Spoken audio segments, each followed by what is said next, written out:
Bonjour, donc aujourd'hui nous allons réaliser les céréales du petit déjeuner. Donc moi j'ai les enfants qui mangent ce type de céréales et maintenant donc on le fait régulièrement. Donc pour ces céréales il va nous falloir des petites pépites de chocolat, 70 grammes.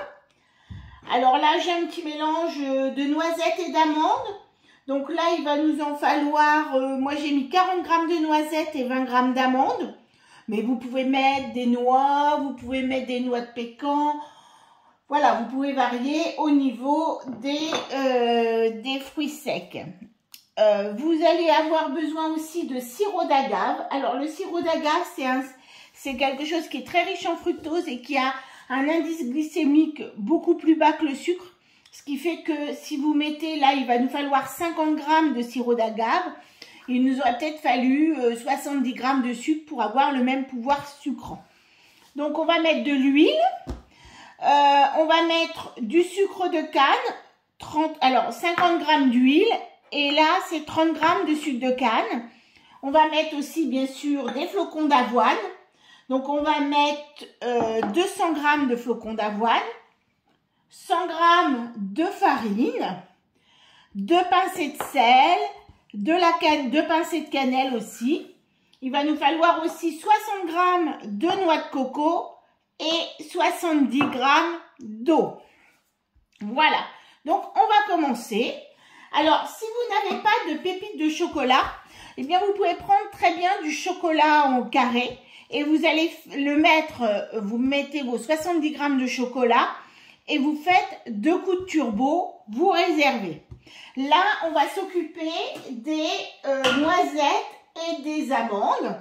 Donc, votre petit mélange, à peu près 60-70 grammes de fruits secs que vous allez mettre dans votre thermomix. Hop, on remet bien le gobelet et on va aller chercher le turbo. Et là, on va les casser un petit peu pour avoir des morceaux un peu plus petits. Et on va aller sur 0,5 secondes. Et on va le faire 2 fois. Voilà. Et là, on va réserver. Quand ça va... Ah oui, ça ne va pas s'ouvrir si je ne remets pas là. Donc là, je vais récupérer donc mes noisettes et mes amandes qui sont concassées grossièrement. Parce que c'est pas mal de retrouver aussi des petits morceaux un peu plus gros, un peu plus... Voilà, là, on n'a pas besoin vraiment d'une régularité au niveau des... Voilà. Donc là... Maintenant, on va aller mettre dans le bol 50 grammes de sirop d'agave. Donc, vous trouvez au rayon sucre, hein, ça se trouve facilement. Donc là, on va mettre 50 grammes. Et voilà. Voilà, 50 grammes de sirop d'agave. On va mettre 50 grammes d'huile.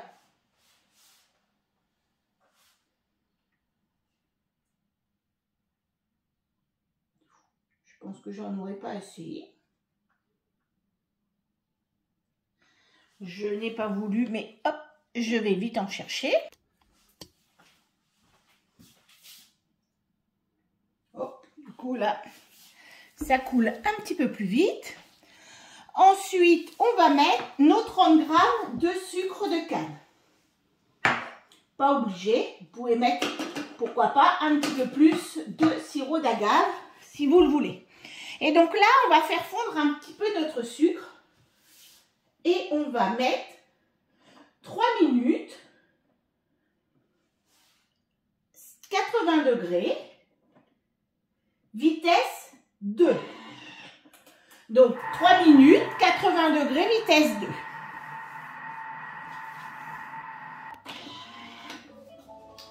Voilà, donc là,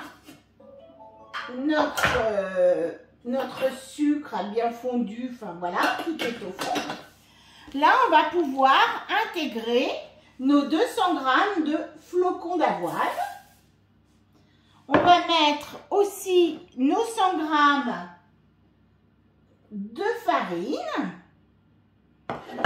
On va mettre 60 g de noix de coco. Alors, si vous n'aimez pas la noix de coco, n'hésitez pas, hein, vous pouvez aussi changer et mettre pourquoi pas de la poudre d'amande, éventuellement. Mais si vous mettez de la poudre d'amande, c'est un goût un peu moins fort. Donc, n'hésitez pas à la torréfier un tout petit peu. Voilà, donc là, on a mis nos flocons d'avoine, notre farine, notre noix de coco. On va mettre 2 pincées de sel. Hop. On va mettre aussi 2 petites pincées de cannelle. Alors, vous pouvez en mettre même un petit peu plus en fonction de ce que si vous aimez bien la cannelle. Moi, j'avoue que je ne suis pas une grande fan de cannelle, mais ça relève bien, ça fait bien ressortir le goût des autres ingrédients dans cette recette. Et 2 pincées de cannelle, franchement, c'est sympa. Si vous les mettez, enfin, moi, j'ai déjà essayé sans, puisqu'au départ, je me suis dit, j'aime pas la cannelle, mais le goût était meilleur avec la cannelle. Donc maintenant, on va mettre l'eau. Alors moi, là, je l'ai pesée. Mais n'hésitez pas, quand vous voulez mettre, là, on va vous demander de mettre 70 g d'eau. Et c'est important de respecter ces 70 g, parce que si vous mettez beaucoup plus d'eau dedans, vous allez beaucoup plus mouiller. Et alors, soit vos céréales seront détrempées, ou alors il faudra les laisser beaucoup plus longtemps au four. D'ailleurs, four que vous avez préchauffé, moi j'ai mis à préchauffer à 180 degrés. Donc vous allez devoir les mettre un peu plus longtemps parce qu'elles seront trop humides. Donc respectez les 70 g d'eau. Et pour cela, c'est vrai que quand on met dedans, on ne peut pas aller le récupérer. Donc pour cela, n'hésitez pas à remettre votre couvercle avec le gobelet doseur. Et vous versez votre eau dedans. Voilà. Et après, hop, vous allez pouvoir remettre. Et vous êtes sûr que vous avez mis 70 g d'eau. Si vous avez versé un petit peu trop, c'est beaucoup plus facile pour aller le retirer. Donc là, on va remettre son couvercle avec le gobelet doseur et on va programmer 30 secondes, vitesse 2. Donc 30 secondes, vitesse 2. Voilà. Donc là, il ne nous reste plus qu'à ajouter. Donc là, on a, voilà, ça commence déjà à se compacter. Voilà, on a un petit peu de noix de coco et de farine sur les bords. On le ramène un petit peu, puisque là, on va le mélanger avec les noisettes, amandes. Donc, on va les rajouter. Et on va rajouter notre chocolat. Alors, pour ceux qui voudraient ne pas mettre de chocolat, vous pouvez très bien mettre des petits raisins secs, vous pouvez mettre des morceaux d'abricots secs, de figues, de pruneaux, enfin voilà, vous pouvez varier au niveau de vos ingrédients. Et là, on va de nouveau faire 30 secondes, vitesse 2.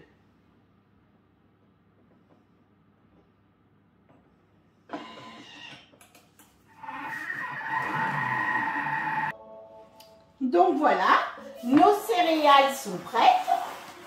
On va pouvoir les libérer sur une plaque avec un papier sulfurisé ou un silpat, comme vous voulez. Hop, on va tout libérer sur... Voilà.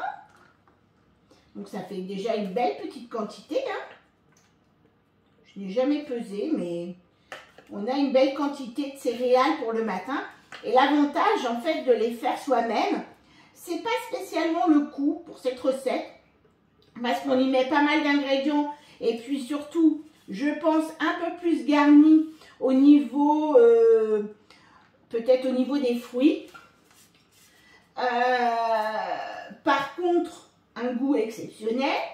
Et surtout, pas de conservateur, pas d'exhausteur de goût et des choses comme ça, parce qu'il faut savoir que bien souvent, on vous remet moins de fruits, puisque c'est ce qui va coûter le plus cher, et puis on va vous mettre un exhausteur de goût. Comme ça, vous allez avoir l'impression que vous avez beaucoup de noisettes et beaucoup d'amandes, mais en réalité, vous n'en avez pas tant que ça. Vous avez quelques petits morceaux, puisqu'il faut que vous en retrouviez un petit peu, mais c'est voilà, c'est ces petits goûts aromatiques qui vont plus vous donner cette sensation d'avoir des fruits à l'intérieur.